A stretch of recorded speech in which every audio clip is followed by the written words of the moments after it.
Good morning students. आज हम लोग चैप्टर नंबर 13 स्टार्ट कर रहे हैं राजस्थान बोर्ड का अकॉर्डिंग टू न्यू सिलेबस आपके पास। अगर राजस्थान बोर्ड में चैप्टर नंबर 13 के मैं मार्किंग की बात करूँ तो टोटल 4 नंबर की हमारी ये चैप्टर है आपके पास। और ये जो चैप्टर है न्यू सिलेबस के अंदर 50% रिड्यूस कर दिया गया आपके पास। जैसे चैप्टर के नाम की बात करूँ, आपके पास है बेटा photo electric effect and matter wave. तो यहाँ केवल हमें फोटो इलेक्ट्रिक इफेक्ट को स्टडी करना है, मैटर वेव हमारे सिलेबस से रिमूव कर दी गई है आपके पास।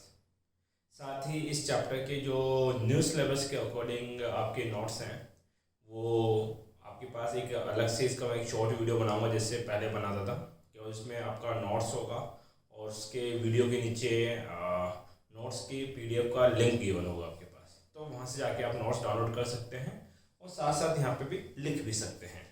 देखिए, सबसे पहले हम बात करनी है फोटो इलेक्ट्रिक इफेक्ट के बारे में। तो फोटो इलेक्ट्रिक इफेक्ट होता क्या है उसको जानने से पहले हमें इस चैप्टर के कुछ टर्म्स हैं या कुछ वर्ड्स हैं जिनका मतलब हमें पता होना चाहिए। उनमें सबसे पहले वर्ड जो हमें जानना है वो है बेटा वर्क फंक्शन। इसकी डेफिनेशन राजस्थान बोर्ड में 1 मार्क्स में पूछी भी गई है आपके पास, तो ये आपको याद भी होनी चाहिए। देखो, वर्क फंक्शन क्या होता है, एक छोटी सी चीज समझाता हूँ बेटा। मान लेते हैं ये आपके पास कोई मेटल है। अगर ये कोई मेटल है तो मेटल के पास क्या होंगे बेटा, फ्री ऑफ इलेक्ट्रॉन्स। तो ये है फ्री ऑफ इलेक्ट्रॉन्स। इलेक्ट्रॉनों के बारे में एक कंसेप्ट मैं क्लियर कर देता हूँ कि किसी भी एटम के पास 2 टाइप के इलेक्ट्रॉन्स होते हैं। एक होता है उसका बाउंडेड इलेक्ट्रॉन और दूसरा होता है बेटा आपके पास उसका फ्री इलेक्ट्रॉन। जिसे मान लीजिए उसका एटम का न्यूक्लियस है और आपको पता है कि न्यूक्लियस के अंदर प्रोटॉन्स रहते हैं, इसलिए वहाँ पे नेट चार्ज कैसा होगा, पॉजिटिव। और इसके अराउंड ये क्या है बेटा, इसका ऑर्बिट। अब ये ऑर्बिट बहुत सारे हो सकते हैं। अब इन ऑर्बिट के अंदर कौन रिवॉल्व करता है बेटा, इलेक्ट्रॉन। तो ये इलेक्ट्रॉन यहाँ रिवॉल्व कर रहे हैं।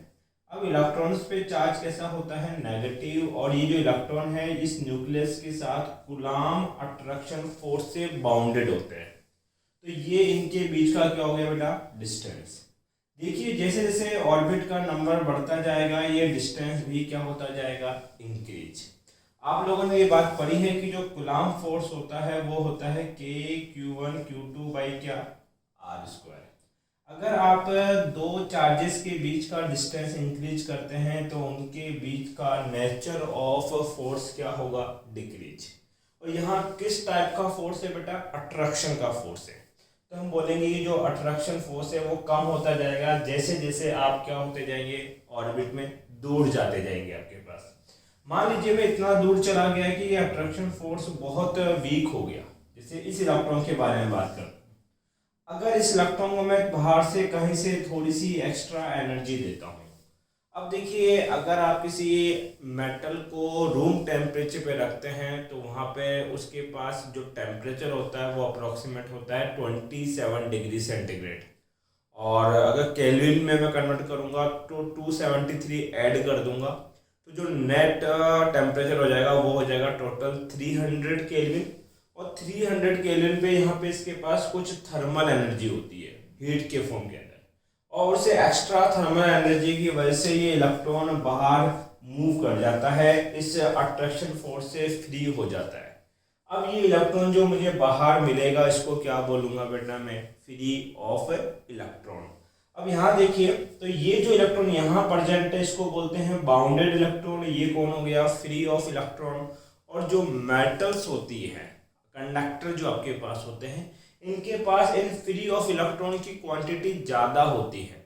और एक बात का ध्यान दीजिए, इलेक्ट्रिसिटी के अंदर केवल ये free of electron he participate करते हैं। किसी भी एटम के सारे इलेक्ट्रॉन इलेक्ट्रिसिटी बनाने में पार्टिसिपेट नहीं करते। अब हम एक बात जान चुके हैं कि मेटल के पास क्या होता है, फ्री ऑफ इलेक्ट्रॉन। और ये इलेक्ट्रॉन जो है इस पूरे मेटल के अंदर कहीं भी फ्रीली मूव कर सकता है। अब ये अगर कहीं भी फ्रीली मूव कर सकता है तो इसका मतलब ये नहीं है कि ये इलेक्ट्रॉन इस मेटल को छोड़कर बाहर चला जाएगा। सर, एक क्वेश्चन यहाँ बनता है कि आप कह रहे हो कि इलेक्ट्रॉन फ्री है। अगर ये इलेक्ट्रॉन फ्री है तो ये बाहर क्यों नहीं निकल सकता। देखिए, ये मेटल है और ये मेटल स्टेबल है। अभी कैसी है बेटा, स्टेबल है। और स्टेबल होने का मतलब ये है कि ये मेटल जो है वो इलेक्ट्रिकली न्यूट्रल है। इलेक्ट्रिकली कैसा है बेटा आपके पास? न्यूट्रल। अगर ये मेरा मेटल इलेक्ट्रिकली न्यूट्रल है तो इसके पास जितना पॉजिटिव है उतना ही अमाउंट में क्या है? नेगेटिव। और नेट चार्ज कितना है? 0। बट जैसे ही कोई इलेक्ट्रॉन इस मेटल को छोड़ के बाहर जाता है, मान लो जस्ट बाहर गया, तो इलेक्ट्रॉन अपने साथ कैसा चार्ज लेके जाएगा? नेगेटिव। और इस पूरे मेटल को कैसा चार्ज लेके चला जाएगा बेटा? पॉजिटिव। अब बताओ, बाहर गए इलेक्ट्रॉन, इस पूरे मेटल के बीच में कूलम्ब अट्रैक्शन फोर्स लगेगा। और हमने बोला कि जस्ट बाहर गया है, जस्ट बाहर गया है तो आपके पास ये जो डिस्टेंस होगा वो बहुत कम होगा। और जब ये डिस्टेंस बहुत कम होगा तो यहाँ पे जो इस इलेक्ट्रॉन के साथ कूलम्ब अट्रैक्शन फोर्स लगेगा वो बहुत ज़्यादा क्या होगा? हाई। इसकी वजह से ये इलेक्ट्रॉन इस मेटल को खुद से लीव नहीं कर सकता, क्योंकि ये इस मेटल के अंदर स्टेबल रहना चाहता है आपके पास। तो हमने क्या बोला कि अगर ये मेटल का इलेक्ट्रॉन है आपके पास और इस इलेक्ट्रॉन को इस मेटल से आपको बाहर निकालना है, तो आपको बाहर से कुछ एक्स्ट्रा एनर्जी आपको देनी पड़ेगी। ये एक मिनिमम एनर्जी की रिक्वायरमेंट करता है कि अगर मुझे कम से कम इतनी एनर्जी मिले कि मैं इस मेटल को छोड़कर कहाँ आ जाऊँ? बाहर आ जाऊँ। तो उस मिनिमम एनर्जी को ही क्या बोलते हैं बेटा? Work function. तो किसी भी मेटल का वर्क फंक्शन क्या होता है? The minimum energy required to escape. Escape का मतलब बाहर निकालना। Of electron from the metal surface is known as आपके पास वर्क फंक्शन। तो the minimum energy required to remove, escape बोल सकते हो या रिमूव बोल सकते हो, an electron out of metal surface is called work function.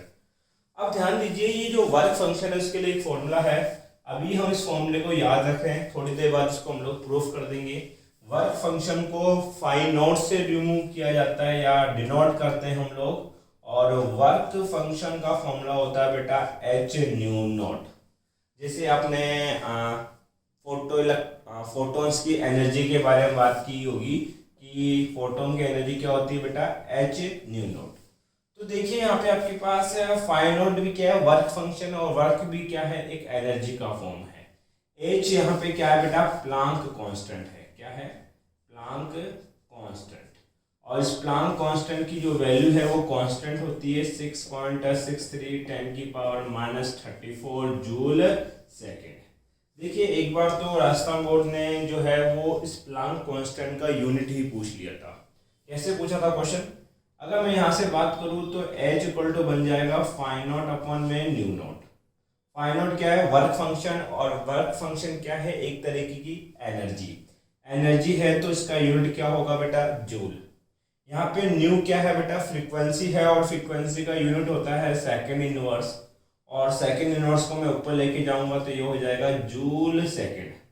अब राजस्थान बोर्ड ने क्या बोला कि जूल सेकेंड किस क्वांटिटी का यूनिट होता है? जूल सेकंड किसका यूनिट है बेटा? प्लांक कांस्टेंट का यूनिट है आपके पास। अब देखिए, एक छोटा सा मैं एग्जांपल देता हूँ आपके पास जिससे हमें वर्क फंक्शन समझ में आए। देखो, हर मेटल के लिए ये वर्क फंक्शन क्या होगा? अलग अलग होगा। जैसे मान लीजिए मैं जयपुर के अंदर रहता हूँ, ठीक है। अगर मुझे जयपुर से अजमेर जाना है तो मुझे कुछ एनर्जी लगेगी, मतलब कुछ रुपया लगेगा। और अगर मुझे जयपुर से बम्बई जाना है तो मेरा काम उतने से नहीं चलेगा, अब मुझे ज़्यादा एनर्जी की रिक्वायरमेंट पड़ेगी, मतलब ज़्यादा पैसे का रिक्वायरमेंट पड़ेगा आपके पास।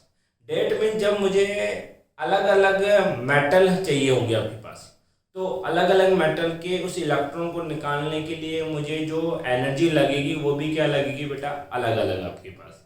ये जो अलग अलग एनर्जी लगती है आपके पास उसको क्या बोलते हैं हम लोग? Work function. और डिफरेंट मेटल के लिए इस वर्क फंक्शन की वैल्यू भी कैसी होती है बेटा? डिफरेंट। ध्यान दीजिए, यहाँ पे आपके पास अगर मैं सभी मेटल्स के अंदर से मिनिमम एनर्जी किसकी है उसके बारे में बात करना चाहूँ और मैक्सिमम एनर्जी किसकी है उसके बारे में बात करना चाहूँ, तो वो दो चीजें हैं। मिनिमम होती है सीजियम के लिए और वो एनर्जी होती है 2.14 इलेक्ट्रोवोल्ट, और मैक्सिमम होती है बेटा प्लेटिनम के लिए 5.65 इलेक्ट्रोवोल्ट। इसका मतलब जो सीजियम का मेटल है वो बहुत थोड़ी एनर्जी देने पर अपना इलेक्ट्रॉन क्या करेगा बेटा? बाहर निकाल देगा।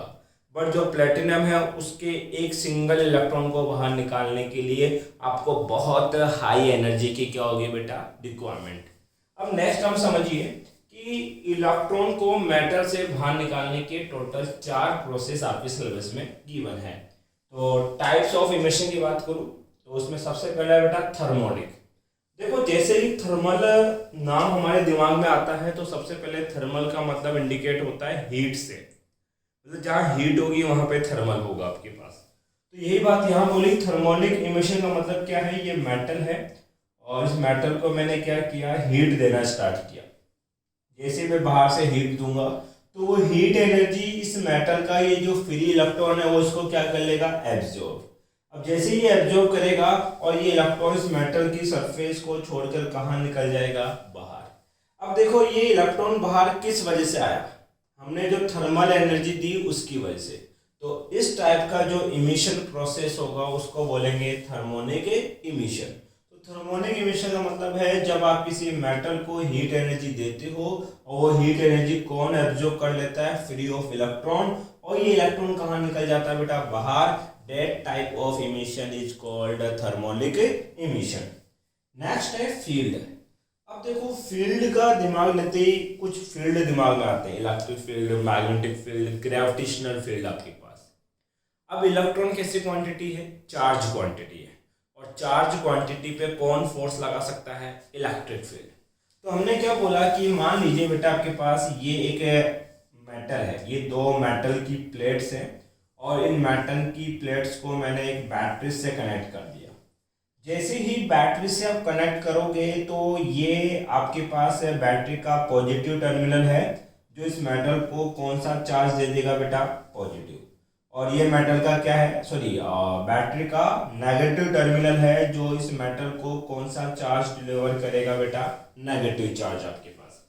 यहाँ पर आपके पास क्या होगा कि एक मेटल रख देंगे और मेटल के पास क्या होता है, फ्री ऑफ इलेक्ट्रॉन। आपने अपने चैप्टर नंबर 1 में स्टडी किया था कि अगर कोई इलेक्ट्रिक फील्ड ई है और उसमें कोई क्यू चार्ज रखा हो तो ये चार्ज इस इलेक्ट्रिक फील्ड के प्रेजेंस की वजह से अपने ऊपर क्या एक्सपीरियंस करता है, एक फोर्स, और उस फोर्स की वैल्यू होती है F इक्वल टू कितना, QE। जितना ज़्यादा ये इलेक्ट्रिक फील्ड होगा उतना ज़्यादा अमाउंट ऑफ फोर्स उस पर लगने वाला आपके पास। ध्यान दे बेटा, यहाँ पे हमने बोला कि ये इलेक्ट्रॉन पे चार्ज कैसा है, नेगेटिव।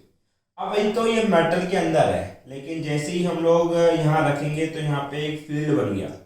इलेक्ट्रिक फील्ड कहाँ से कहाँ होता है, पॉजिटिव टू नेगेटिव।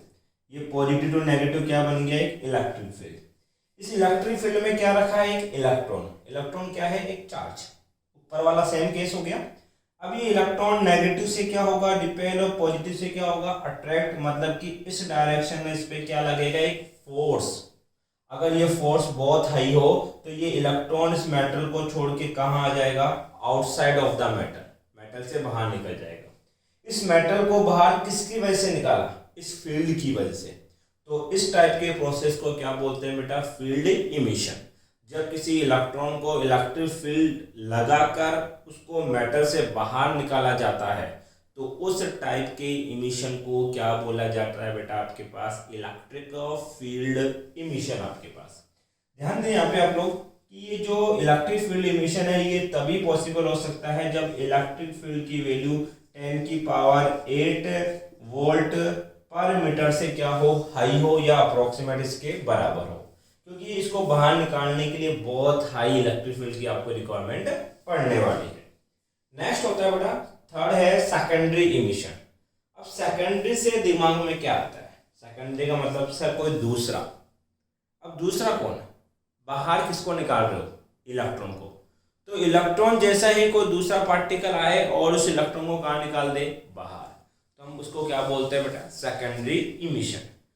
ध्यान दीजिए, जब भी कोलिजन होता है, किन्हीं 2 पार्टिकल का क्या होता है, कोलिजन, एक दूसरे को वो कोलाइड करते हैं, हिट करते हैं, तो उस प्रोसेस के अंदर वो आपके पास अपनी कुछ एनर्जी दूसरे को क्या कर देते हैं, ट्रांसफर कर देते हैं।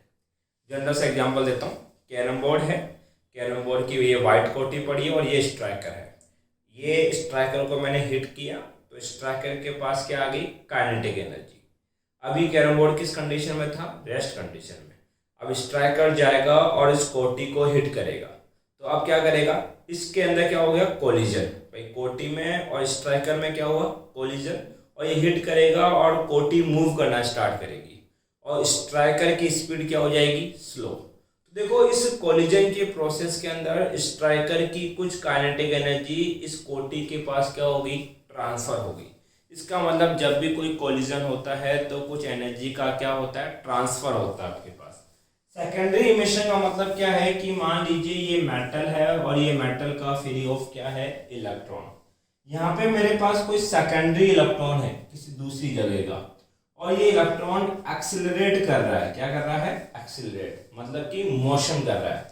ये इलेक्ट्रॉन एक्सिलरेट करता हुआ आता है और इस मेटल के इलेक्ट्रॉन के साथ कोलिजन करता है या इसको स्ट्राइक करता है। जब इसके साथ कोलिजन करेगा तो ये इलेक्ट्रॉन कहाँ निकल जाएगा बेटा, बाहर, क्योंकि जब इन दोनों की स्ट्राइक होगी, इन दोनों का कोलिजन होगा, तो इस इलेक्ट्रॉन की कुछ काइनेटिक एनर्जी इसको मिलेगी, और जैसे ही इसको एक्स्ट्रा एनर्जी मिलेगी ये इलेक्ट्रॉन मेटल को छोड़कर कहाँ निकल जाएगा, बाहर। जैसे ही मेटल को छोड़ के बाहर निकलेगा उसको बोलेंगे इमिशन, और ये इमिशन किसी सेकेंडरी इलेक्ट्रॉन की वजह से हुआ, इसलिए इस टाइप के इमिशन को क्या बोला जाता है बेटा, सेकेंडरी इमिशन। नेक्स्ट होता है बेटा आपके पास फोटो इलेक्ट्रिक इमिशन, जिसके ऊपर हमें एक पूरा चैप्टर पढ़ना है। फोटो इलेक्ट्रिक इमिशन क्या होता है, ध्यान देना। मान लेते हैं बेटा ये मेटल है आपके पास, और इस मेटल में ये कौन है, फ्री ऑफ इलेक्ट्रॉन। देखो फोटो का मतलब होता है फोटॉन्स, और फोटॉन्स से होगी आपकी लाइट। तो हमने बोला कि ये मेटल की सरफेस है और इस पे जब एक स्पेशल इंटेंसिटी और स्पेशल फ्रीक्वेंसी की लाइट को डाला जाता है। मैं दो वर्ड पे फोकस कर रहा हूँ, एक तो स्पेशल इंटेंसिटी और एक स्पेशल फ्रीक्वेंसी, कि जब लाइट आप डालोगे तो इस लाइट की एनर्जी किसको मिलेगी, इलेक्ट्रॉन को, और इस इलेक्ट्रॉन को जब एक्स्ट्रा एनर्जी मिलेगी तो ये इलेक्ट्रॉन कहाँ निकल जाएगा बेटा, आपके पास बाहर। और इस टाइप के इमिशन को क्या बोलते हैं बेटा हम लोग, आपके पास फोटो इलेक्ट्रिक इमिशन। देखो एनर्जी कैसे मिलेगी, आप किसी मेटल को धूप में रख दो, तो जब सनलाइट की रेडिएशन उस पर गिरती है तो मेटल हीटअप होती है और वहाँ के इलेक्ट्रॉन को क्या मिलती है, एक्स्ट्रा एनर्जी आपके पास। मैंने दो वर्ड पे फोकस किया कि स्पेशल इंटेंसिटी और स्पेशल फ्रीक्वेंसी। देखो किसी भी इलेक्ट्रॉन को बाहर निकालने के लिए आपको एक मिनिमम एनर्जी देनी पड़ेगी। अगर आप जो लाइट दे रहे हो उसकी एनर्जी इसके वर्क फंक्शन से क्या है, ज़्यादा, तभी ये इलेक्ट्रॉन कहाँ निकलेगा बेटा, बाहर आपके पास। देखो वर्क फंक्शन को मैं बहुत अच्छा से एग्जांपल से दे के समझा सकता हूँ, लेकिन उस पर हमें कंट्रोवर्सी नहीं करनी है। एक छोटा सा एग्जांपल है, जैसे कि हमारी पुलिस के साथ होता है। वैसे मुझे ये एग्जांपल देना नहीं चाहिए, मैं किसी पे कमेंट नहीं कर रहा हूँ, बस समझाने के पर्पज से है, ताकि आपको समझ में आए कि वर्क फंक्शन का मतलब क्या है। जैसे मान लीजिए मैं खुद बाइक चला रहा हूँ, मेरे पास लाइसेंस नहीं है और मुझे कोई पुलिस वाला रोक लेता है आपके पास, ठीक है, और जो वो पुलिस वाला है उसकी पोस्ट सबसे लो है, वो चालान तो काट सकता है। तो हमने बोला कि पुलिस वाले ने मुझे रोका और मुझे उससे छूटना है, तो मैं वहाँ पे क्या दूंगा, करप्शन, मतलब रिश्वत दूंगा उसको मैं। अगर मान लो मैं उसको 20 रुपये का नोट देता हूँ तो क्या वो मुझे छोड़ देगा क्या, नहीं। क्यों, क्योंकि आपने छूटने के लिए जो वैल्यू लगाई ना, वो उसके ईगो से कम है आपके पास। भाई उसका भी एक मिनिमम ईगो है कि इतना तो आपको देना ही पड़ेगा। जैसे अगर मान लो आप उसको 100 का पत्ता देते हो तो वो आपको छोड़ देगा। तो हमने बोला कि अगर मान लो कि कोई कांस्टेबल है तो आप 100 रुपये दे के वहाँ से छूट सकते हो। बट अगर मान लीजिए कोई ऐसा ही आपको पकड़ लेता है, ठीक है, किसी कंसिडर के ऊपर, तो उसका ईगो थोड़ा ज़्यादा है। अब वो 100 रुपये में आपको नहीं छोड़ेगा, उसको छोड़ने के लिए आपको 1000 रुपये देने पड़ेंगे आपके पास। तो देखो निकल कौन रहा हूँ, मैं सिंगल बंदा हूँ। एक बार मुझे कौन पकड़ता है, कांस्टेबल, एक बार कौन पकड़ता है, ऐसा ही आपके पास। लेकिन दोनों से छूटने के लिए मुझे जो एनर्जी देनी पड़ती है वो अलग अलग है। ठीक यही बात यहाँ लागू होती है। जब कैल्शियम के इलेक्ट्रॉन होगा तो उसको निकालने के लिए मुझे कम एनर्जी लगेगी, और जब प्लेटिनम होगा तो उसको निकालने के लिए मुझे ज़्यादा एनर्जी लगेगी। और ये एनर्जी अकॉर्डिंग टू मेटल क्या होती है बेटा, डिफरेंट होती है आपके पास। ध्यान दीजिए, तो ये बात हम पढ़ चुके हैं। अब यहाँ देखो जो ये वर्क फंक्शन है वो डिपेंड करता है फ्रीक्वेंसी के ऊपर। किस पे डिपेंड करता है बेटा, फ्रीक्वेंसी पे। हमें वर्क फंक्शन कैसा चाहिए होता है, मिनिमम, तो फ्रीक्वेंसी भी कैसी चाहिए होगी बेटा, मिनिमम। हमने बोला कि जो वर्क फंक्शन है वो मिनिमम है, तो फ्रीक्वेंसी भी क्या होगी, मिनिमम, क्योंकि वर्क फंक्शन और फ्रीक्वेंसी एक दूसरे के डायरेक्टली क्या है बेटा, प्रोपोर्शनल आपके पास है। यहाँ पर अगर मैं बात करूं तो हमने बोला कि जब फोटो इलेक्ट्रिक इफेक्ट होता है तो मुझे एक स्पेशल फ्रीक्वेंसी की लाइट डालनी पड़ती है। मान लो ये मेटल का फ्री ऑफ इलेक्ट्रॉन है, तो इस इलेक्ट्रॉन को बाहर निकालने के लिए मुझे जितनी मिनिमम फ्रीक्वेंसी देनी पड़ेगी तब इलेक्ट्रॉन बाहर निकलेगा, उस मिनिमम फ्रीक्वेंसी को मैं क्या बोलूंगा बेटा, थ्रेशोल्ड फ्रीक्वेंसी। देखो थ्रेशोल्ड को अगर हिंदी में एक वर्ड बताऊं तो उसका प्रॉपर हिंदी वर्ड है दहलीज आवृत्ति। अब दहलीज आप सब लोग समझते हो क्या होती है, बोले जहां घर खत्म होता है और जहां से बाहर का एरिया स्टार्ट होता है वहां पे जो बॉर्डर हम बनाते हैं उसको क्या बोलते हैं, दहलीज। अगर आप दहलीज पार करके उधर चले गए, इसका मतलब आप घर से क्या निकल गए, बाहर निकल गए। इसी प्रकार से इस इलेक्ट्रॉन को, इसका घर कौन है, मेटल सरफेस, इस इलेक्ट्रॉन को इस मेटल सरफेस से बाहर निकालने के लिए जो मिनिमम फ्रीक्वेंसी की आपको रिक्वायरमेंट पड़ेगी, that minimum frequency is called threshold frequency. तो थ्रेशोल्ड फ्रीक्वेंसी का डेफिनेशन क्या है बेटा, the minimum frequency required to emitted electron from metal surface is called threshold frequency. Next आपके पास है बेटा थ्रेशोल्ड वेवलेंथ। अब देखिए आपने एक फॉर्मूला तो पढ़ा ही होगा कि न्यू इक्वल टू होता है c/λ। अगर ये थ्रेशोल्ड के आगे हम लोग नॉट लगा देते हैं, अगर ये थ्रेशोल्ड फ्रीक्वेंसी है तो यहाँ क्या होगा बेटा, थ्रेशोल्ड वेवलेंथ। लैम्डा किसको रिप्रेजेंट करता है, वेवलेंथ को, और c क्या है बेटा, speed of light in vacuum, और c की वैल्यू कितनी होती है, 3 × 10⁸ मीटर पर सेकेंड। ध्यान देना है यहाँ पे आप लोग कि अगर ये जो थ्रेशोल्ड फ्रीक्वेंसी है ये मुझे मिनिमम चाहिए, तो जो थ्रेशोल्ड वेवलेंथ होगी उसकी वैल्यू क्या होनी चाहिए, मैक्सिमम। ये मैक्सिमम होगा तभी तो ये क्या होगा बेटा, मिनिमम।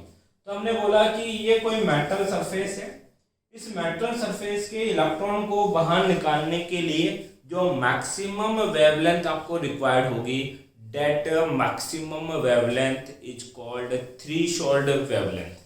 तो थ्रेशोल्ड वेवलेंथ का डेफिनेशन क्या है बेटा, the maximum wavelength required to emitted, बाहर निकालना, electron from metal surface is called threshold wavelength.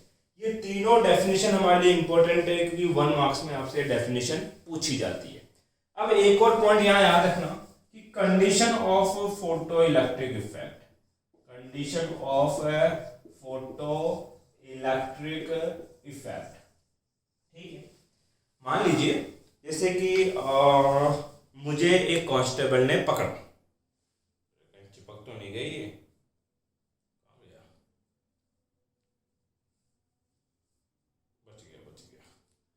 में क्या ईयरफोन है, अगर चिपक जाएंगे तो बंद हो जाते हैं, इसलिए पता ही नहीं लगता। देखो हमने बोला, मैं भी कंफ्यूज हो जाता हूँ कई बार, condition of photoelectric effect. मैं एक एग्जांपल दे रहा था, मान लीजिए किसी कांस्टेबल ने मुझे पकड़ा और मुझे वहाँ से छूटना है, तो मुझे जो मिनिमम चाहिए वो कितना चाहिए, 100 रुपये तो उसको देने ही पड़ेंगे। अगर 100 से ज़्यादा देता हूँ तो मुझे छोड़ेगा ही छोड़ेगा, लेकिन मिनिमम तो कितना देना पड़ेगा, 100। इसी तरीके से ये मेटल का इलेक्ट्रॉन है तो इसको बाहर निकालने के लिए आपको मिनिमम एनर्जी लगेगी, उस एनर्जी को क्या बोलेंगे बेटा, वर्क फंक्शन। तो आप जो लाइट यहाँ डाल रहे हो उस लाइट की जो एनर्जी है वो वर्क फंक्शन के क्या होनी चाहिए बेटा, बराबर, या उस वर्क फंक्शन से क्या होनी चाहिए, बड़ी, तभी ये इलेक्ट्रॉन मेटल को छोड़कर कहाँ निकलेगा बेटा, बाहर, अदरवाइज ये बाहर नहीं आएगा। जैसे कांस्टेबल से छूटने के लिए मुझे या तो 100 रुपये देने पड़ेंगे या 100 से ज़्यादा देने पड़ेंगे, तभी मैं वहाँ से छूट कर बाहर निकलूंगा। इसी प्रकार से अगर मैं बात करूँ आपके पास, जैसे आपको पता है कि वर्क फंक्शन और फ्रीक्वेंसी या थ्रेशोल्ड फ्रीक्वेंसी एक दूसरे के डायरेक्टली क्या है, प्रोपोर्शनल है। तो यहाँ जो आप लाइट इंसिडेंट कराओगे उस लाइट की जो फ्रीक्वेंसी है न्यू, ये फ्रीक्वेंसी आपकी थ्रेशोल्ड फ्रीक्वेंसी के क्या होनी चाहिए, इक्वल, या उससे क्या होनी चाहिए, ग्रेटर, तभी ये इलेक्ट्रॉन अपना मेटल सरफेस छोड़ के कहाँ निकलेगा बेटा, बाहर। आपको ये भी पता है कि थ्रेशोल्ड फ्रीक्वेंसी और थ्रेशोल्ड वेवलेंथ में कैसा रिलेशनशिप है, इनवर्सली प्रोपोर्शनल।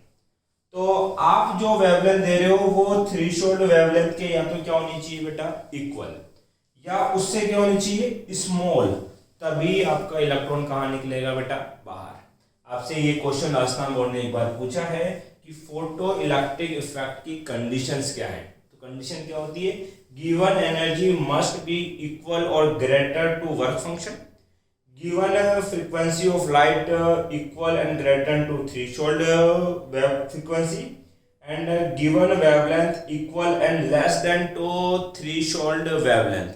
ये तीनों कंडीशन अगर हमारी जो लाइट है वो फुलफिल कर रही है तभी ये इलेक्ट्रॉन मेटल से कहाँ निकलेगा बेटा, बाहर। एक बार इसका आप स्क्रीनशॉट लें। देखो बेटा, नेक्स्ट टॉपिक जो हमें पढ़ना है वो है experimental result of photoelectric effect. और ये एक्सपेरिमेंट क्या था, हॉलवॉच और लेनॉर्ड नाम के साइंटिस्ट ने।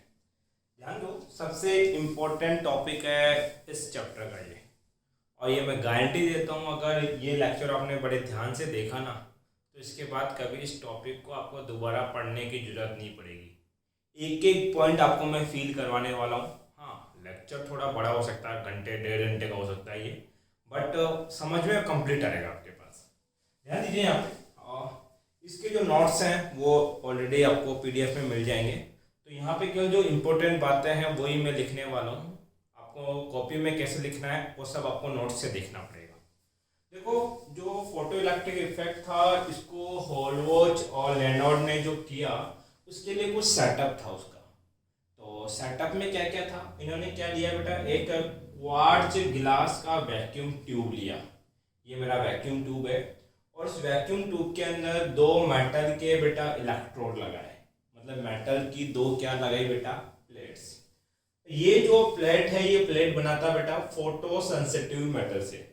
फोटो सेंसिटिव मेटल वो है जो इजीली अपने इलेक्ट्रॉन का क्या करते, इमिशन कर दे आपके पास।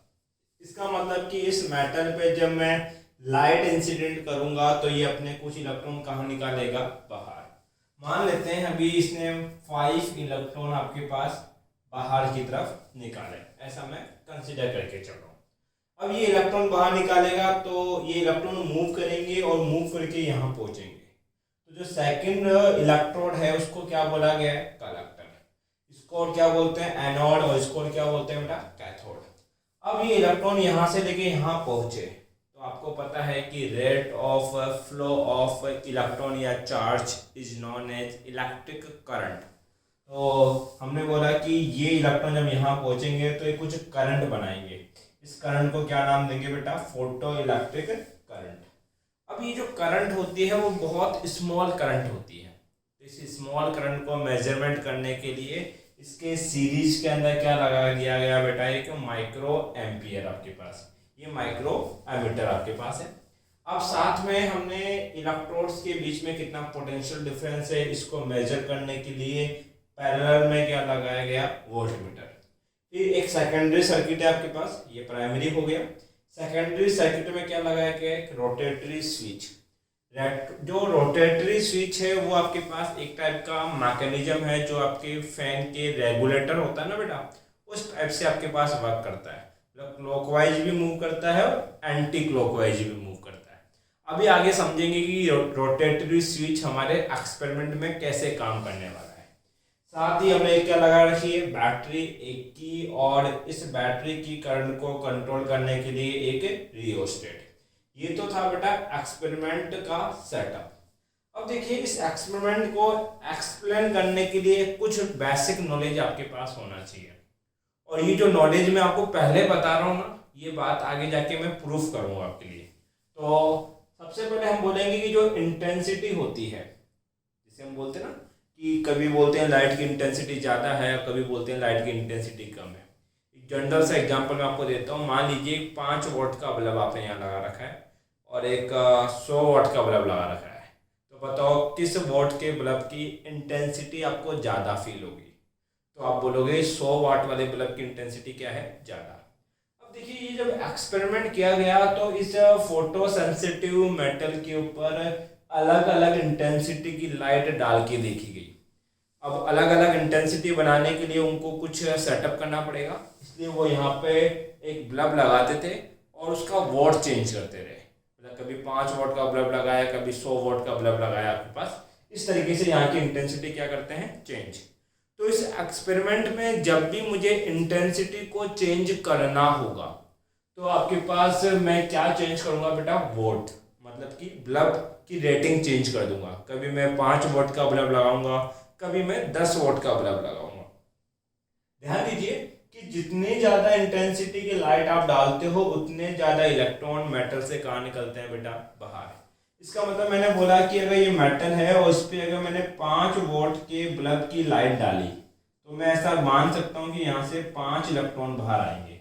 और अगर मान लो इसी मेटल पे अगर मैं 10 वोट के बल्ब की लाइट डालता हूँ तो वहां से कितने इलेक्ट्रॉन बाहर निकालूंगा मैं, 10।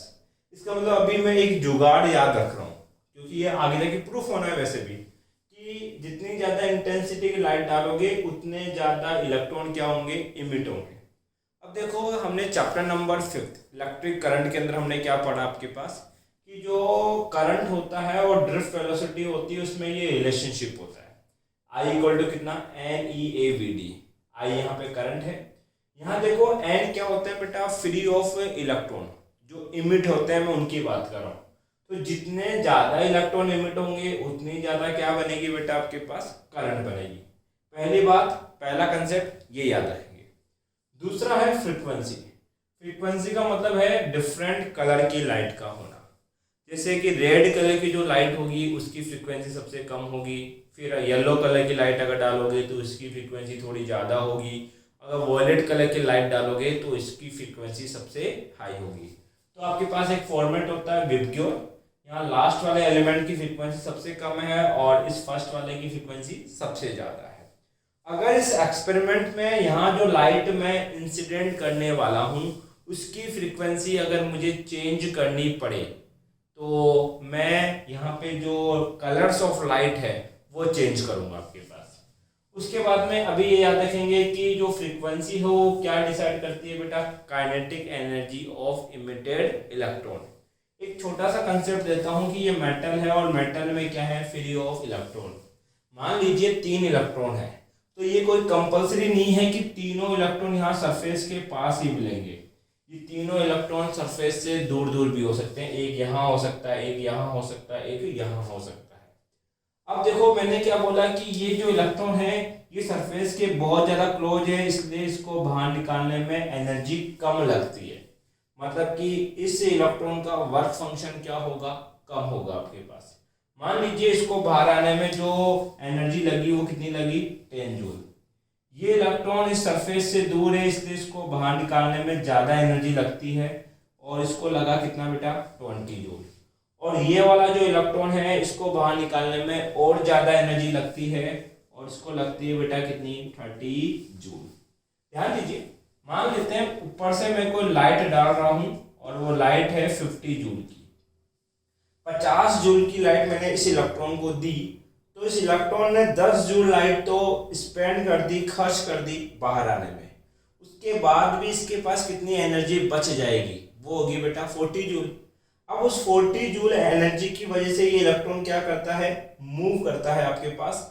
और जब ये इलेक्ट्रॉन मूव करता है तो वो 40 जूल एनर्जी इसकी क्या बन जाएगी, काइनेटिक एनर्जी। तो फर्स्ट इलेक्ट्रॉन के पास कितनी काइनेटिक एनर्जी है, 40 जूल।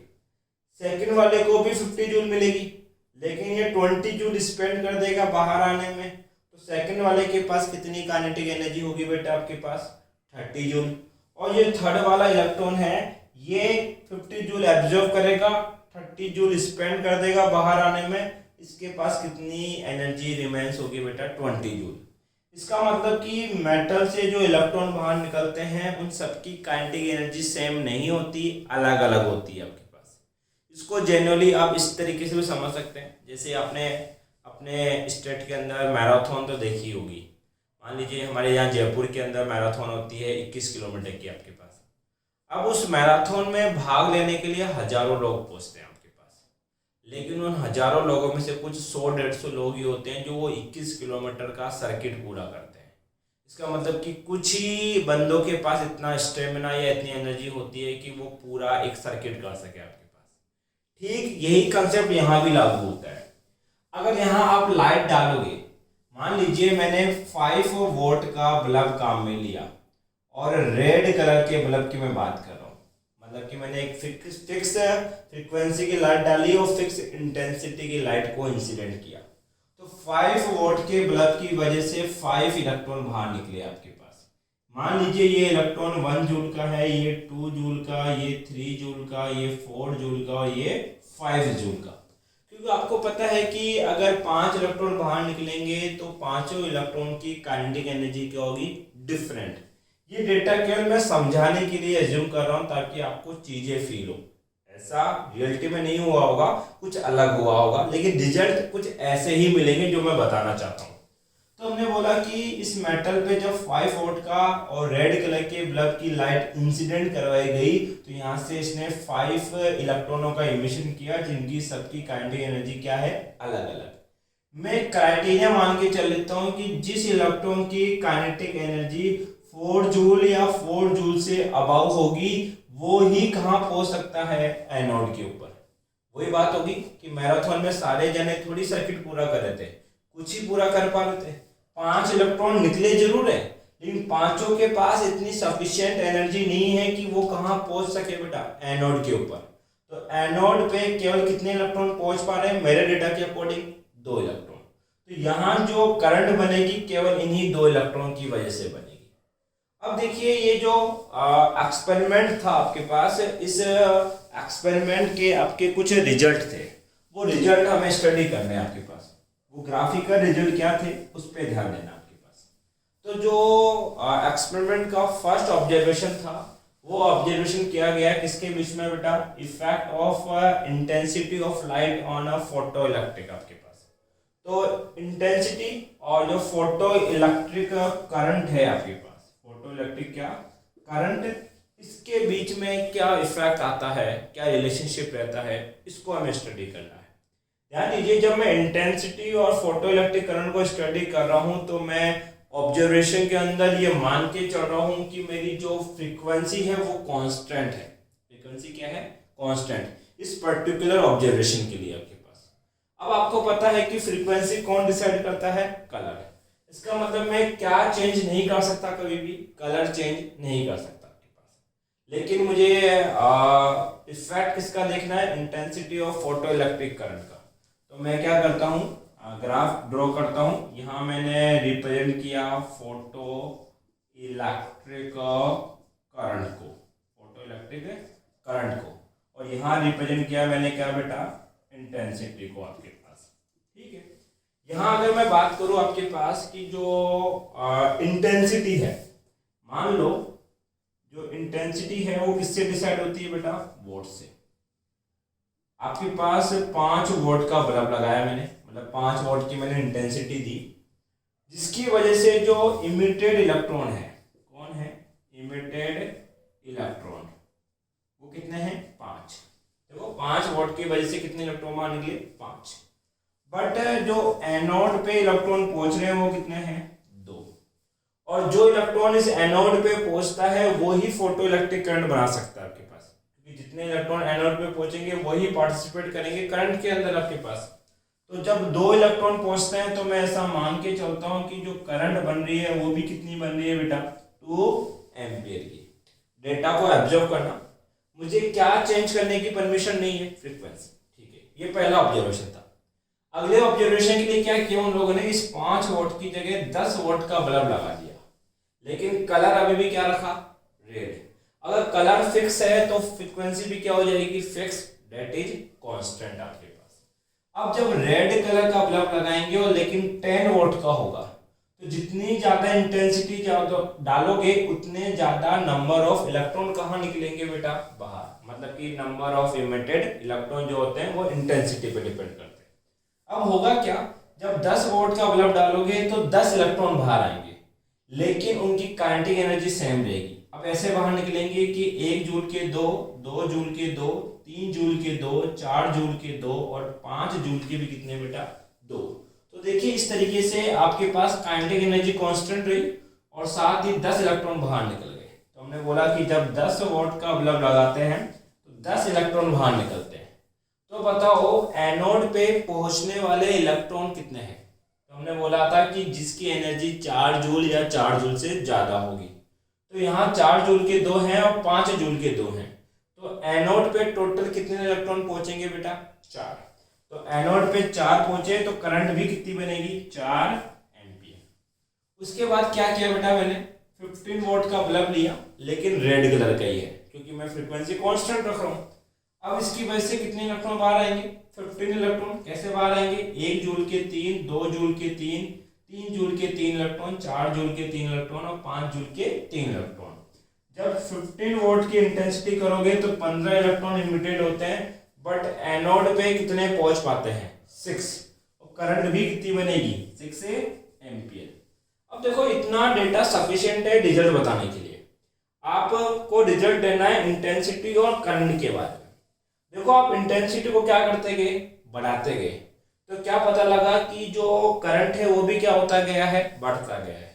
इसका मतलब इंटेंसिटी और फोटो इलेक्ट्रिक करंट एक दूसरे के डायरेक्टली क्या होते हैं, प्रोपोर्शनल। लेकिन इसमें एक मीडिएटर है। मीडिएटर क्या है बेटा, कि जो इंटेंसिटी को अगर आप लोग क्या करते हो, इंक्रीज, तो पता है क्या लगता है कि इमिटेड इलेक्ट्रॉन भी क्या हो रहे हैं, इंक्रीज, जिसकी वजह से फोटो इलेक्ट्रिक करंट भी क्या हुई, इंक्रीज।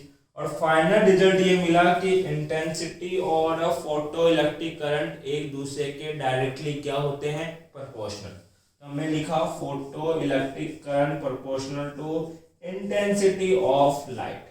अगर ये दोनों एक दूसरे के डायरेक्टली प्रोपोर्शनल है तो इन दोनों के बीच में ग्राफ कैसा आएगा बेटा, एक स्ट्रेट लाइन आपके पास। तो ये तो था उनका फर्स्ट ऑब्जर्वेशन, जिसमें आपको इतनी सी बात याद रखनी है। तो आप ये सर्किट डायग्राम बना सकते हो, ये नोट में लिख सकते हो, और ये पहले ऑब्जर्वेशन में केवल इतनी सी बात आप लोग लिख सकते हैं। स्क्रीनशॉट ले लीजिए बेटा इसका, ध्यान दे बेटा। और जो सेकंड ऑब्जर्वेशन है वो है effect of potential in photo electric current.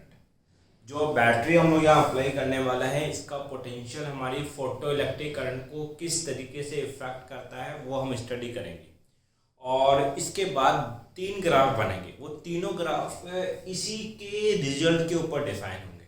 तो इसको बड़े प्यार से और ध्यान से समझना। ध्यान दो, वापस मैं आता हूँ अपने ऊपर।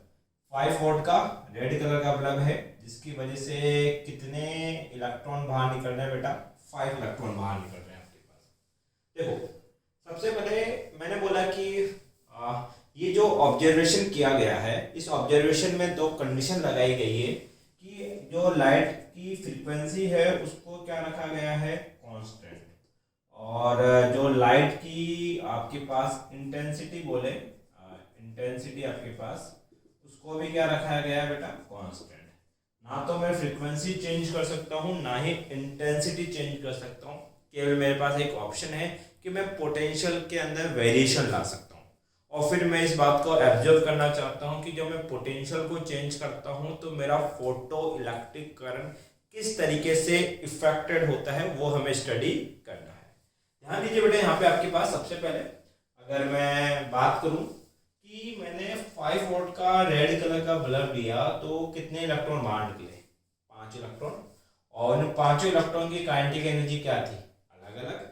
उनमें से केवल 2 इलेक्ट्रॉन के पास इतनी सफिशिएंट एनर्जी थी कि वो कहाँ पहुंच पा रहे थे, एनोड पे। इसका मतलब कि यहाँ पर जब मैं इस की को ऑफ रखता हूँ, मतलब मैंने अभी बैटरी अप्लाई भी नहीं करी, तब भी 2 इलेक्ट्रॉन के पास तो इतनी एनर्जी है कि वो कहाँ पहुंच सकते हैं, एनोड पे पहुंच सकते हैं। अब 2 इलेक्ट्रॉन अगर एनोड पे पहुंचेंगे तो कुछ तो फोटो इलेक्ट्रिक करंट बनेगी। इसका मतलब अभी मैंने की अप्लाई नहीं करी तो मैंने कितना पोटेंशियल दिया है, 0 पोटेंशियल। तो जब आप पोटेंशियल कितना देते हो, 0, तब भी कुछ फोटो इलेक्ट्रिक करंट फ्लो कर रहा होता है। क्यों? क्योंकि इनके पास खुद की कुछ एक्स्ट्रा काइनेटिक एनर्जी है। मान लो वो इतनी करंट तब भी फ्लो हो रही थी जब पोटेंशियल कितना दे रखा था, 0। अब देखिए इस रोटेटरी स्विच को इस तरीके से रोटेट किया गया कि ये जो आपके पास पॉजिटिव टर्मिनल है वो तो इससे कनेक्ट हो जाए और ये नेगेटिव टर्मिनल इससे कनेक्ट हो जाए। देखो कैसे, ये बैटरी का कैसा है बेटा, पॉजिटिव, ये भी पॉजिटिव, ये भी पॉजिटिव, ये यहाँ कनेक्ट हुआ तो ये भी पॉजिटिव और ये पूरी आर्म क्या बन गई, पॉजिटिव। मतलब कि एनोड पे आपने कैसा पोटेंशियल दिया है, पॉजिटिव पोटेंशियल आपने अप्लाई कर लिया। इसी तरीके से ये क्या है बेटा, आपके पास बैटरी का नेगेटिव की ऑन कर रखी है हमने रियोस्टेट के थ्रू, ये नेगेटिव और ये भी क्या बेटा, नेगेटिव। लेकिन जब हम लोग डिस्कस करते हैं तो केवल एनोड के पोटेंशियल के बारे में बात करते हैं। पहला ऑब्जर्वेशन ये है, जब आपने एनोड पे कैसा पोटेंशियल दे रखा है, पॉजिटिव। यहाँ पे बताओ जो वैक्यूम ट्यूब है उसमें कौन है आपके पास, इलेक्ट्रॉन्स है, और इलेक्ट्रॉन्स पे कैसा चार्ज होता है बेटा, नेगेटिव चार्ज। अब इस पोटेंशियल पे कैसा दे दिया हमने सर, पॉजिटिव। मान लेते हैं यहाँ पे मैंने 2 वोल्ट अप्लाई किया, मतलब कि मैंने पोटेंशियल बढ़ा दिया। अब पोटेंशियल बढ़ाया मतलब ये लो हमारा 2 वोल्ट है। अब ये 2 वोल्ट इतना अट्रैक्टिव एनर्जी डेवलप करता है कि ये 3 जूल वाले को अपनी तरफ क्या कर लेता है, अट्रैक्ट। क्योंकि ये पॉजिटिव है, ये कैसा है, नेगेटिव, दोनों में क्या होगा, अट्रैक्शन। तो 3 जूल वाला यहाँ पहुंच जाता है कब, जब आप कितना वोल्टेज अप्लाई करते हो, 2 वोल्ट। तो बताओ एनोड पे टोटल कितने इलेक्ट्रॉन अवेलेबल हो गए, सर 3। 2 तो पहले से थे, 3 जूल वाला और अट्रैक्ट हो गया। अब देखो एनोड पे इलेक्ट्रॉन का नंबर बढ़ रहा है, और आपको पता है जितने ज्यादा इलेक्ट्रॉन बढ़ेंगे उतनी ज्यादा क्या बनेगी, फोटो इलेक्ट्रिक करंट। इसका मतलब अगर आप पोटेंशियल ग्रेजुअली बढ़ाओगे तो करंट की वैल्यू भी अब बढ़ने लगेगी। उसके बाद क्या किया आपने, 3 वोल्ट अप्लाई किया। जैसे ही 3 वोल्ट अप्लाई करते हैं तो यहाँ इतनी सफिशिएंट एनर्जी बन जाती है कि ये 2 जूल वाले को भी क्या कर लेता है, अट्रैक्ट कर लेता है। तो बताओ अगर 2 जूल वाला भी अट्रैक्ट हो गया तो एनोड पे कुल कितने इलेक्ट्रॉन पहुंच चुके हैं, अब 4। भाई 2 तो पहले थे, 3 जूल वाला 2 वोल्ट से पहुंच गया, और 3 वोल्ट ने 2 जूल वाले को भी क्या कर लिया, अट्रैक्ट कर लिया। तो हमने बोला कि जब आप 3 वोल्ट बढ़ाओगे, मतलब वोल्टेज की वैल्यू बढ़ाओगे, तो करंट अब बढ़ेगा क्योंकि इलेक्ट्रॉन के नंबर बढ़ रहे हैं। अब आपने क्या किया, 4 वोल्ट लगाया, और जैसे ही 4 वोल्ट लगाते हो 1 जूल वाला भी अट्रैक्ट होके यहाँ पहुंच जाता है। तो अब एनोड पे टोटल कितने पहुंच रहे हैं, 5। तो मैंने बोला जैसे ही मैं 4 वोल्ट लगाता हूँ करंट की वैल्यू और बढ़ेगी।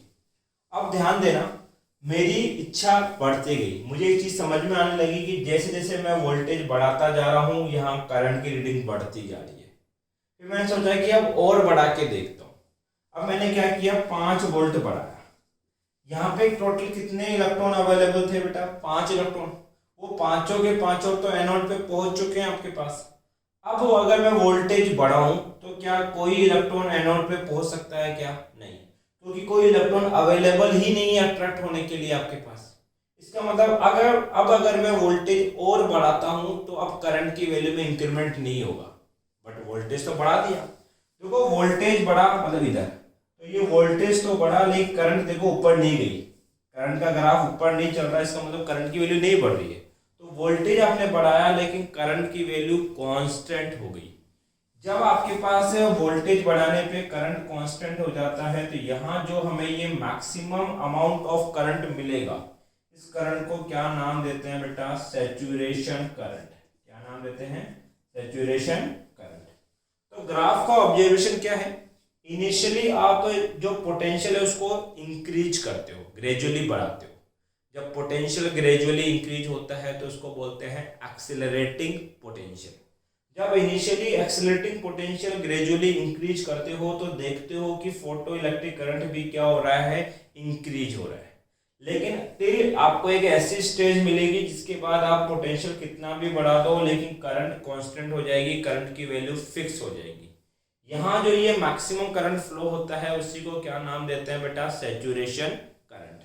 देखो यहाँ डेफिनेशन में क्या लिखना है, if we increase the potential that is accelerating potential gradually, it is found that the photo electric current increase. जैसे जैसे पोटेंशियल बढ़ा फोटो इलेक्ट्रिक करंट भी बढ़ा, with the increasing the potential till a stage reach when the photo electric current become maximum.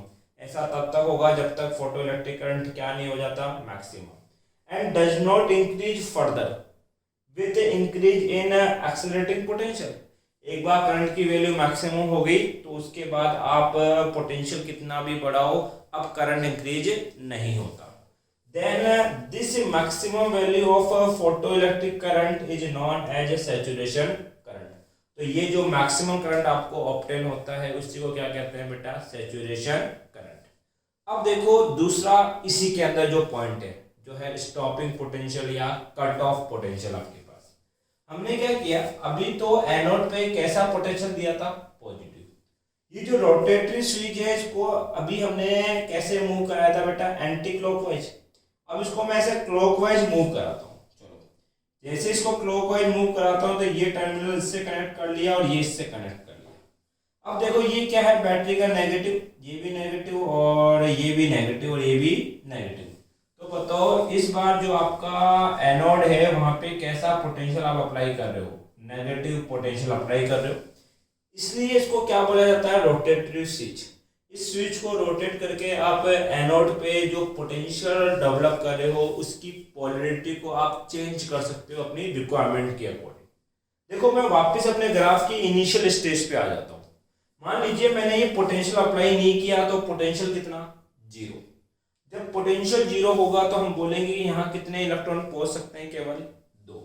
कौन से दो electron, 4 joule के electron और कितने जूल के बेटा, 5 जूल के आपके इलेक्ट्रॉन। दो इलेक्ट्रॉन यहाँ पहुंचे आपके पास।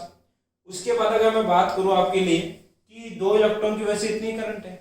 अभी तो हमने ये ग्राफ स्टडी किया जब पोटेंशियल पॉजिटिव बढ़ा देते हैं। अगर पोटेंशियल को नेगेटिवली बढ़ाएंगे तब ग्राफ में क्या चेंज आएगा वो स्टडी करना चाहता हूँ। देखो यहाँ पे मैंने एनोड पे कैसा पोटेंशियल दे दिया, नेगेटिव। मान लीजिए मैं -4 वोल्ट अप्लाई करता हूँ। कितना अप्लाई करता हूँ, -4 वोल्ट सीधा। तो जैसे ही मैं -4 वोल्ट अप्लाई करता हूं तो मैंने देखा कि ये चीज बताओ पहले तो कि 0 वोल्टेज पे कौन कौन पहुंच रहा है, 4 जूल और 5 जूल का इलेक्ट्रॉन। अब ये नेगेटिव है, इलेक्ट्रॉन पे भी चार्ज कैसा होता है, नेगेटिव। नेगेटिव नेगेटिव में क्या होगा, रिपल्शन। और मैं एग्जांपल के तौर पे ये मान के चल रहा हूं कि जैसे ही मैं -4 वोल्ट अप्लाई करता हूं तो ये 4 जूल वाले इलेक्ट्रॉन को क्या कर देता है, स्टॉप। क्यों, इनमें क्या है, रिपल्शन। तो आप क्वेश्चन पूछोगे सर 5 जूल वाला क्यों नहीं रुक रहा, देखो इसकी एनर्जी इससे क्या है, ज्यादा। तो इस रिपल्शन फोर्स के बावजूद ये एनोड पे पहुंच जाता है एक्स्ट्रा एनर्जी की वजह से। तो -4 वोल्ट लगाने पे 4 जूल क्या हो जाता है, स्टॉप, ये रुक जाता है, ये एनोड पे नहीं पहुंच पाता। तो बताओ एनोड पे कितने इलेक्ट्रॉन पहुंच पाए, सिंगल 1 इलेक्ट्रॉन। तो एनोड पे पहुंचने वाले इलेक्ट्रॉन क्या हो गया, डिक्रीज। पहले 2 पहुंच रहे थे 0 पोटेंशियल पे, -4 पोटेंशियल पे कितने पहुंच रहे हैं, 1। अगर नंबर ऑफ इलेक्ट्रॉन डिक्रीज होंगे तो फोटो इलेक्ट्रिक करंट भी क्या होगी, decrease. Current number of electron के डायरेक्टली क्या है, प्रोपोर्शनल आपके पास। तो जैसे मैं नेगेटिव में पोटेंशियल बढ़ाता हूं मेरा करंट क्या होता है, डिक्रीज होता है, डिक्रीज कर दिया। अब मैंने क्या किया, -5 वोल्ट लगाया। जैसे ही -5 वोल्ट अप्लाई करता हूं तो 5 जूल वाला इलेक्ट्रॉन भी क्या हो जाता है, रुक जाता है। तो बताओ एनोड पे कितने इलेक्ट्रॉन पहुंचोगे, सर 5 जूल वाला तो पहुंच रहा था, उसको भी आपने रोक दिया। तो एनोड पे पहुंचने वाले इलेक्ट्रॉन कितने हो जाएंगे सर, आपके पास 0। जैसे ही एनोड पे कोई इलेक्ट्रॉन नहीं पहुंचेगा तो करंट भी क्या हो जाएगी, 0। एन की वैल्यू 0, कंप्लीट टर्म क्या, 0 आपके पास। तो हमने बोला कि एक नेगेटिव पोटेंशियल ऐसा होगा जिसपे करंट 0 हो जाएगा, करंट की वैल्यू। और कौन सी करंट है ये, फोटो इलेक्ट्रिक करंट बिकम्स 0। यहां जो नेगेटिव पोटेंशियल आपको मिलता है इस नेगेटिव पोटेंशियल को बोलते हैं बेटा स्टॉपिंग पोटेंशियल। क्या बोलते हैं, स्टॉपिंग पोटेंशियल। क्योंकि इसने करंट को क्या कर दिया, स्टॉप कर दिया सर्किट के अंदर। या इस पोटेंशियल को एक और नाम देते हैं बेटा क्या, कट ऑफ पोटेंशियल। क्यों, क्योंकि जैसे ही ये पोटेंशियल आता है सर्किट की करंट कट हो जाती है, खत्म हो जाती है, इसलिए क्या बोलते हैं बेटा इसको, कट ऑफ पोटेंशियल आपके पास। तो सर कितने पॉइंट है यहाँ पे, 2। एक तो क्या, स्टॉपिंग पोटेंशियल, दूसरा क्या, कट ऑफ पोटेंशियल। इसका डेफिनेशन क्या है, एक ऐसा रिटार्डिंग पोटेंशियल। अब नेगेटिव वर्ड यूज नहीं करेंगे, नेगेटिव की जगह क्या आ जाएगा, रिटार्डिंग। वो रिटार्डिंग पोटेंशियल जिसपे photo electric current becomes to 0, that potential is called stopping potential और कट ऑफ पोटेंशियल। ये डेफिनेशन इसके बाद आपको लिखनी है। बाकी लिखने का तरीका क्या है वो तो आपको नोट्स में पता ही है, मिल ही जाएगा आपके पास। तो चाहता हूं एक बार इतना सा स्क्रीनशॉट ले आप लोग। यहाँ पे एक बात और मुझे बतानी है, एक फॉर्मूला यहाँ ड्राइव होगा। देखो ये जो स्टॉपिंग पोटेंशियल है इसको मुझे कहाँ कन्वर्ट करना है, एनर्जी में। सर पोटेंशियल एनर्जी में कैसे कन्वर्ट होगा वो आप जानते हो चैप्टर नंबर 3 से। आपने पोटेंशियल का फॉर्मूला क्या पढ़ा है, वर्क डन अपॉन में चार्ज। और आपको पता है कि वर्क डन ही क्या होती है, एनर्जी। तो मैं वर्क डन को क्या लिख सकता हूँ सर, एनर्जी, और चार्ज की जगह मैंने क्या लिख दिया, इलेक्ट्रॉन। तो बताओ एनर्जी क्या बन जाएगी सर, इलेक्ट्रोवोल्ट आपके पास। तो हमने बोला कि स्टॉपिंग पोटेंशियल में जो एनर्जी होती है वो कितनी होती है, ई वी नॉट, इलेक्ट्रोवोल्ट के टर्म में आपके पास। और ये इतनी एनर्जी है कि जो मैक्सिमम काइनेटिक एनर्जी वाला इलेक्ट्रॉन है उसको भी क्या कर पाता है, स्टॉप कर पाता है आपके पास। तो यहाँ पे पता क्या लगता है कि जो maximum kinetic energy of electron की वैल्यू होगी वो किसके बराबर होती है बेटा, स्टॉपिंग पोटेंशियल की एनर्जी के क्या होती है, इक्वल। इस बात को आप याद रखेंगे। Take it screenshot. ध्यान दे बेटा, ऑब्जर्वेशन नंबर 3 क्या है, हमें इफेक्ट स्टडी करना है किसका, इंटेंसिटी का, किसके ऊपर, पोटेंशियल के ऊपर। आप जो ग्राफ प्लॉट करोगे वो प्लॉट करोगे फोटो इलेक्ट्रिक करंट और पोटेंशियल के बीच में। जब इस ग्राफ को प्लॉट किया जा रहा है तब कंडीशन ये रखी गई कि आप फ्रीक्वेंसी क्या रखोगे पूरे ऑब्जर्वेशन में, कांस्टेंट, बट आप इसको चेंज करके देखोगे इंटेंसिटी को, और इंटेंसिटी को चेंज करके ये पता करोगे कि पोटेंशियल किस तरीके से वेरी करता है। ठीक है, तो देखो ऑब्जर्वेशन कुछ ऐसा होगा आपके पास कि मैंने 5 वॉट का रेड कलर का बल्ब लिया है। तो 5 वॉट का जब रेड कलर का बल्ब होता है तो उसका ग्राफ कुछ इस तरीके से बनता है। ये अभी हम लोग बना चुके हैं, जस्ट अभी पीडीएफ मैंने बनाया आपके पास। और यहाँ जो पोटेंशियल आता है उसको बोलते हैं स्टॉपिंग पोटेंशियल, और यहाँ जो करंट आती है उसको बोलते हैं बेटा क्या, सैचुरेशन करंट। मान लीजिए ये तब है जब आप 5 वोल्ट की इंटेंसिटी दे रहे हो। इंटेंसिटी को मैं कैपिटल I1 से रिप्रेजेंट कर रहा हूँ आपके पास, और यहाँ जो सैचुरेशन करंट आई है वो आई है स्मॉल I1 आपके पास। अब देखो मैं क्या चीज कांस्टेंट रखने वाला हूँ, फ्रीक्वेंसी। फ्रीक्वेंसी कांस्टेंट रखने का मतलब है कि मैं जो लाइट यूज कर रहा हूँ उसका मैं कलर वेरी नहीं कर सकता, कलर सेम रहेगा। बट मुझे किसको चेंज करने की परमिशन है, इंटेंसिटी को। मतलब मैं इंटेंसिटी को बढ़ा के देख सकता हूँ, और इंटेंसिटी तब बढ़ती है जब आप जो लाइट डाल रहे हो उसका वॉट बढ़ा दो। मतलब 5 वॉट की जगह 10 वॉट का बल्ब यूज करो तो इंटेंसिटी अपना आप क्या हो जाएगी, बढ़ जाएगी आपके पास। तो इस बार क्या किया मैंने, 10 वॉट का बल्ब काम में लिया, और कौन से कलर का रहेगा, वो रेड कलर का रहेगा। अब आपको पता है कि जब आप वॉट बढ़ाते हो तो केवल क्या बढ़ते हैं, नंबर ऑफ इलेक्ट्रॉन, उनकी काइनेटिक एनर्जी में कोई चेंज नहीं होता। इसका मतलब जब 5 वोल्ट का था तो 5 इलेक्ट्रॉन बाहर निकल रहे थे, लेकिन अब जब 10 वोल्ट का होगा तो 10 इलेक्ट्रॉन बाहर निकलेंगे। और वो किस अरेंज में बाहर होंगे, 1 जूल के 2 होंगे, 2 जूल के भी 2 इलेक्ट्रॉन, 3 जूल के 2 इलेक्ट्रॉन, 4 जूल के 2 इलेक्ट्रॉन और 5 जूल के 2 इलेक्ट्रॉन। फिर से हमें वही ऑब्जर्वेशन करना है। देखो इनिशियल में आप वोल्टेज कितना दोगे, 0। बताओ 0 वोल्ट के ऊपर एनोड पे टोटल कितने इलेक्ट्रॉन पहुंच सकते हैं। सर जी 4 जूल के 2 इलेक्ट्रॉन है और 5 जूल के 2 इलेक्ट्रॉन है, ये केवल पहुंच सकते हैं क्योंकि इनके पास इतनी सफिशिएंट काइनेटिक एनर्जी अवेलेबल है। तो टोटल कितने इलेक्ट्रॉन पहुंच रहे हैं बेटा, 4। देखो जब मैं 5 वोल्ट का बल्ब यूज कर रहा था केवल 2 इलेक्ट्रॉन पहुंच रहे थे, केवल इतनी करंट थी। लेकिन जब मैं 10 वोल्ट का बल्ब यूज कर रहा हूं तो वहां पर आपके पास 4 इलेक्ट्रॉन पहुंचेंगे, तो करंट की वैल्यू भी क्या हो जाएगी, इंक्रीज। ये लो करंट क्या कर दी हमने, इंक्रीज आपके पास। अब क्या करते हैं, एनोड पे पॉजिटिव वोल्टेज लगाते हैं। कैसे लगाएंगे, रोटेटरी स्विच को रोटेट करेंगे, एनोड पे कैसा वोल्टेज आ जाएगा सर, पॉजिटिव।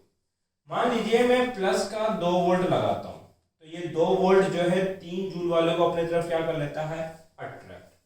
तो बताओ एनोड पे पहुंचने वाले इलेक्ट्रॉन का नंबर क्या हो गया, इंक्रीज हो गया। अब टोटल कितने पहुंच रहे हैं सर, 6। 2 इसके, 2 इसके और 2 इसके। तो जब आप पॉजिटिव वोल्टेज लगाओगे तो करंट क्या होगा आपके पास, इंक्रीज।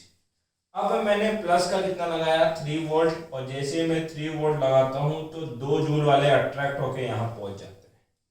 अब जैसे 2 जूल वाला पहुंचेगा तो एनोड पे टोटल कितने इलेक्ट्रॉन पहुंच रहे हैं बेटा, 8।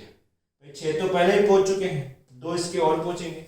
इसका मतलब कि एनोड पे नंबर ऑफ इलेक्ट्रॉन बढ़ रहे हैं, तो फोटो इलेक्ट्रिक करंट भी क्या होगा, बढ़ेगा। वोल्टेज बढ़ाया, करंट बढ़ा आपके पास। उसके बाद मैंने प्लस का 4 वोल्ट लगाया, तो 1 जूल वाले भी अट्रैक्ट हो गए आपके पास। इसका मतलब मैं वोल्टेज बढ़ाऊंगा, करंट और बढ़ेगा। बताओ, जैसे ही 1 जूल वाले अट्रैक्ट हुए तो यहाँ के जितने भी इलेक्ट्रॉन थे वो सब कहाँ पहुंच चुके हैं, एनोड पे। अब भी अगर मैं वोल्टेज को और बढ़ाता हूं तो क्या कोई और इलेक्ट्रॉन एनोड पे पहुंचेगा क्या, नहीं, क्योंकि जितने भी थे सब तो यहाँ हो गए आपके पास। अब कोई इलेक्ट्रॉन यहाँ अवेलेबल है ही नहीं, तो एनोड पे पहुंचेगा कौन आपके पास। इसका मतलब कि अब अगर आप वोल्टेज बढ़ाते हो तो अब करंट की वैल्यू और नहीं बढ़ सकती आपके पास। अब मैं वोल्टेज बढ़ाऊंगा, करंट कांस्टेंट हो जाएगा, फिर से क्या आ जाएगी बेटा, सैचुरेशन। ये सैचुरेशन आई इंटेंसिटी कब, सेकंड पे, जब आपने इंटेंसिटी बढ़ा के देखी। तो यहाँ करंट की वैल्यू सेम नहीं है, करंट की वैल्यू थोड़ी ज्यादा है, तो यहाँ करंट कितनी मिलेगी सर, I2 आपके पास। अब इसको रिवर्स देखते हैं। ध्यान दीजिए, एक छोटा सा एग्जांपल देता हूं। मान लीजिए आपके रूम में एक चूहे ने छोटा सा बिल कर दिया। मैं कहता हूं कि चलो आपका नाम कुछ भी मान लेते हैं, XYZ, कुछ भी हो आप। XYZ उस छोटे से बिल से नहीं पास हो सकता, उसमें से बाहर नहीं निकल सकता, चूहे के बिल में से।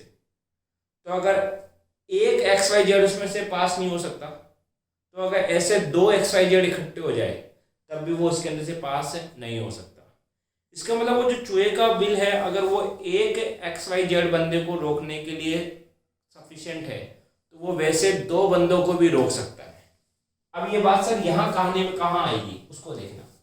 जब आप नेगेटिव पोटेंशियल अप्लाई करते हो, मतलब कि यहाँ पे माइनस के 4 वोल्ट लगाते हो, तो देखो पिछले वाले एग्जाम में माइनस का 4 वोल्ट अगर एक 4 जूल के इलेक्ट्रॉन को रोक सकता है, तो माइनस का 4 वोल्ट 2 जूल के 4 जूल के 2 इलेक्ट्रॉन को भी क्या कर सकता है, स्टॉप।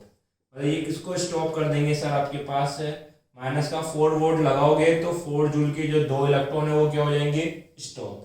क्योंकि यहाँ जब नेगेटिव पोटेंशियल दोगे तो नेगेटिव नेगेटिव में क्या होगा, रिपल्शन। अब बताओ एनोड पे पहुंचने वाले इलेक्ट्रॉन कितने हैं सर, 2। पहले कितने पहुंच रहे थे, जब 0 वोल्टेज था तो 4 इलेक्ट्रॉन पहुंच रहे थे। अब कितने पहुंचेंगे, केवल 2। मतलब कि इलेक्ट्रॉन का नंबर क्या हुआ है, डिक्रीज। तो फोटो इलेक्ट्रिक करंट भी क्या होगा बेटा, डिक्रीज। ये लो, फोटो इलेक्ट्रिक करंट क्या कर दो, डिक्रीज। फिर जैसे ही मैं माइनस का 5 वोल्ट अप्लाई करता हूं तो ये 5 जूल वाले को भी क्या कर देता है बेटा, स्टॉप कर देता है। तो हमने क्या बोला, 5 जूल वाला भी अगर स्टॉप हो गया तो एनोड पे कौन पहुंचेगा, कोई भी नहीं। मतलब एनोड पे पहुंचने वाले जो इलेक्ट्रॉन है वो कितने हो चुके हैं सर, 0। अगर एनोड पे 0 इलेक्ट्रॉन पहुंच रहा है आपके पास, तो वहां पे जो फोटो इलेक्ट्रिक करंट है वो भी क्या हो जाएगा, 0। तो ये लो, मतलब जितने पोटेंशियल पे पहले करंट 0 होती, उतने ही पोटेंशियल पे अगला करंट भी क्या हो जाएगा, 0 हो जाएगा। अब देखो, इस ग्राफ से आपने एक ऑब्जर्वेशन देखा। क्या देखा आपने कि जब आप इंटेंसिटी बढ़ाई, पहले इंटेंसिटी कितनी थी, I1, बाद में कितनी कर दी, I2। पहले 5 वोल्ट का बल्ब था, बाद में कितना क्या कर दिया, 10 वोल्ट का। जब इंटेंसिटी बढ़ाते हो तो सैचुरेशन करंट क्या होता है, इंक्रीज। इसका मतलब यहाँ से भी फिर से एक बात प्रूफ होती है कि जो इंटेंसिटी आपके पास है वो फोटो इलेक्ट्रिक करंट के डायरेक्टली क्या है, प्रोपोर्शनल है। यहाँ फोटो इलेक्ट्रिक करंट नहीं लिखना चाहिए, मुझे लिखना चाहिए सैचुरेशन करंट आपके पास। तो जैसे जैसे आप लोग इंटेंसिटी को बढ़ाते जाओगे, सैचुरेशन करंट क्या होता जाएगा, इंक्रीज। देखो, 2 अलग अलग इंटेंसिटी पे जो स्टॉपिंग पोटेंशियल है वो क्या है, सेम।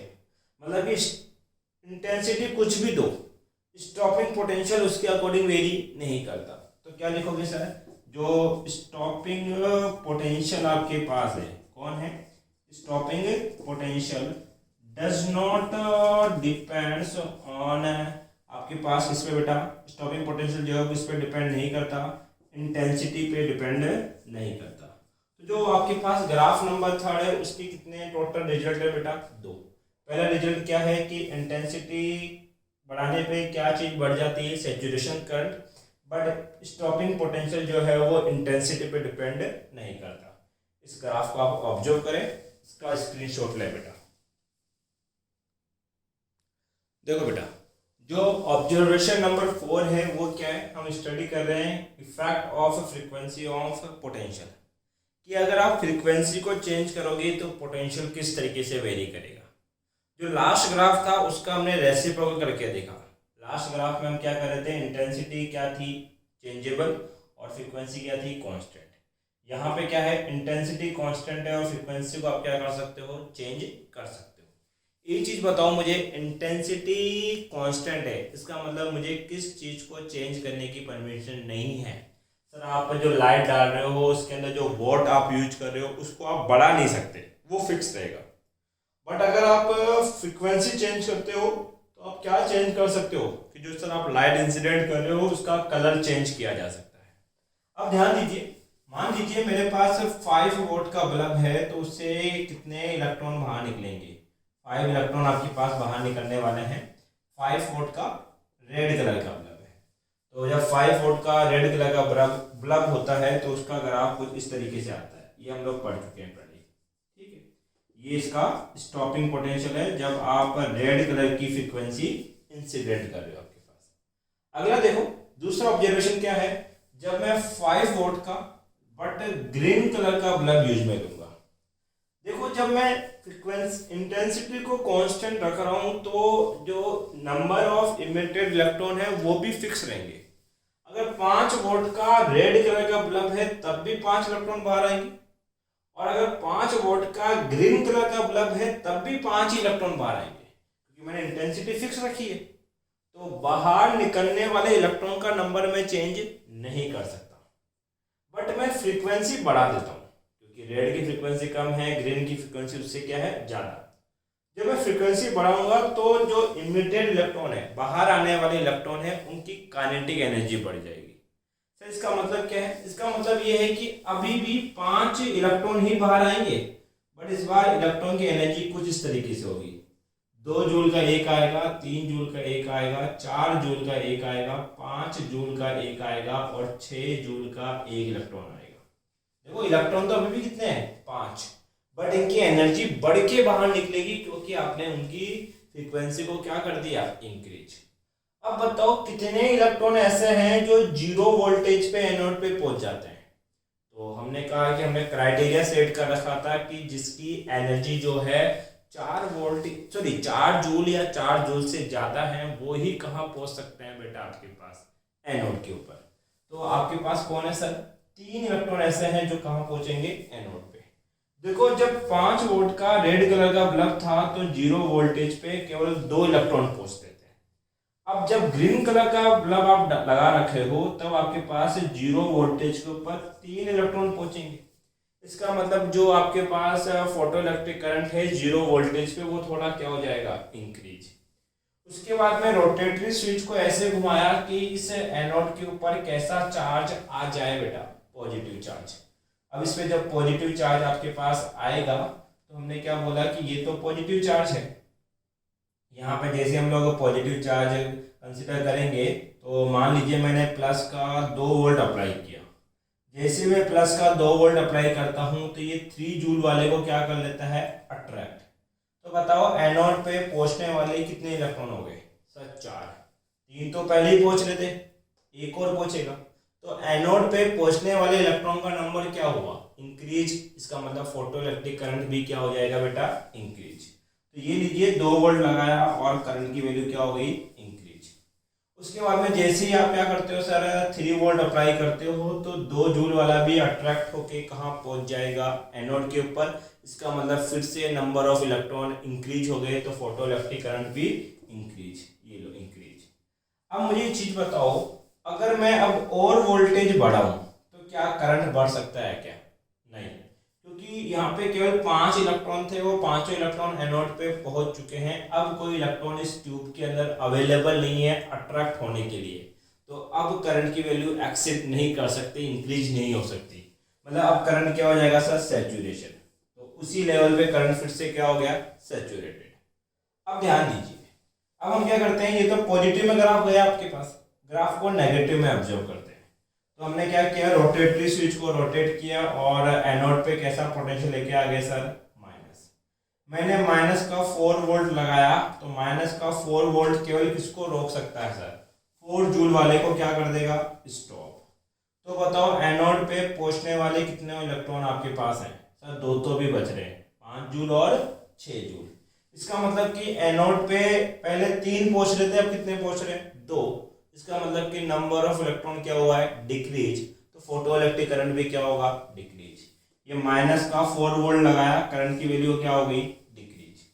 फिर मैंने माइनस का 5 वोल्ट लगाया, तो 5 जूल वाला क्या हो गया सर? स्टॉप हो गया। इसका मतलब केवल एनोड पे कौन पहुंच सकता है? 6 जूल, क्योंकि इसकी इतनी एनर्जी है कि वो रिपल्शन फोर्स के बावजूद एनोड पे पहुंच जाता है। अब बताओ, जब हम लोग रेड कलर के ग्राफ को एब्जॉर्ब कर रहे थे तब तो 5 वोल्ट के ऊपर करंट जीरो हो जाती थी, क्योंकि वहां पे मैक्सिमम काइनेटिक एनर्जी का इलेक्ट्रॉन कितने का था? 5 जूल का। तो वो 5 वोल्ट से रुक जाता था और करंट कितनी हो जाती थी? जीरो, और हमें स्टॉपिंग पोटेंशियल मिल जाता था।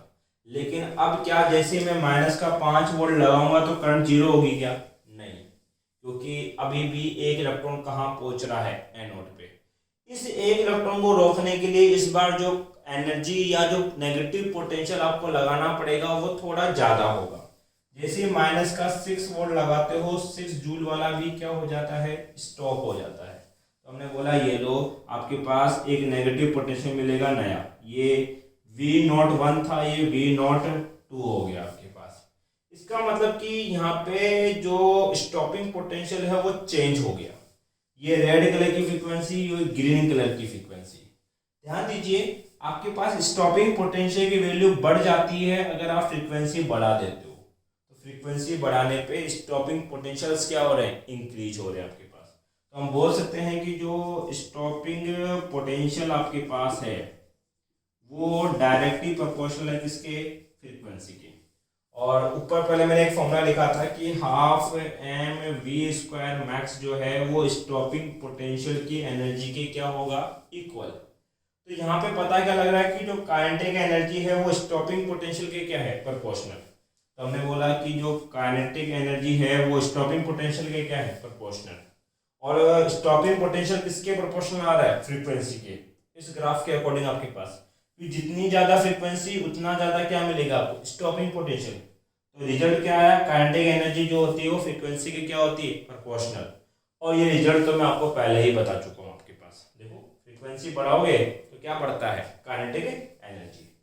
एक चीज बताओ, फ्रीक्वेंसी बढ़ाने पे क्या सैचुरेशन करंट बढ़ा क्या? नहीं।